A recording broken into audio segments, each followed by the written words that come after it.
La transformation et la consommation de produits locaux, un défi à relever. C'est sous cette thématique que l'Union des sociétés de coopératives de transformateurs de maïs du Burkina lance la toute première édition de ces journées d'exposition. L'Union se donne 72 heures pour exposer au public la diversité des produits à base du maïs. Les journées qui ont débuté le 26 avril dernier prennent fin ce jour. Les précisions avec Nongba Kouda et Jérôme Tendano.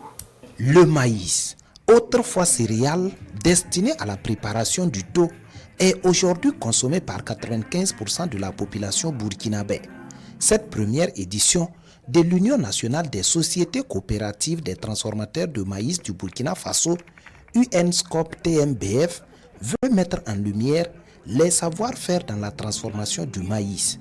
Une opportunité pour les Burkinabés de visiter et surtout de déguster biscuits, couscous, farine potassée, yaourt, grumeaux de bouillie et déguets à base de maïs. C'est pour promouvoir et valoriser le maïs qui est consommé par plusieurs personnes au Burkina ici. Nous sommes dans l'ombre, si je peux m'exprimer ainsi.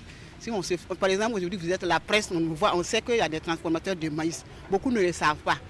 Aux décideurs de savoir que nous sommes là, s'il y a des opportunités qui sont à la scoop des transformateurs de maïs du Burkina. Créée en 2020, l'Union nationale des sociétés des coopératives des transformateurs de maïs du Burkina Faso demeure dans la quête d'équipements et d'infrastructures de stockage. L'UNSCOP TMBF en appelle aux bonnes volontés afin d'améliorer la production et la transformation du maïs et faire face à une demande de plus en plus croissante.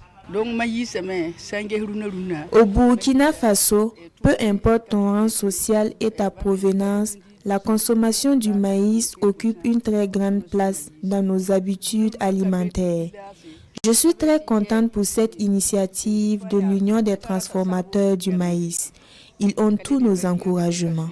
Aujourd'hui, le ministère est heureux de voir que les activités qui sont en train d'être mises en œuvre participent dans un premier temps à accompagner la transformation, mais dans un deuxième temps à produire en fait de l'emploi pour les jeunes et les femmes d'une part, et d'autre part mettre à la disposition des populations des aliments de qualité, des aliments locaux de qualité irréprochables.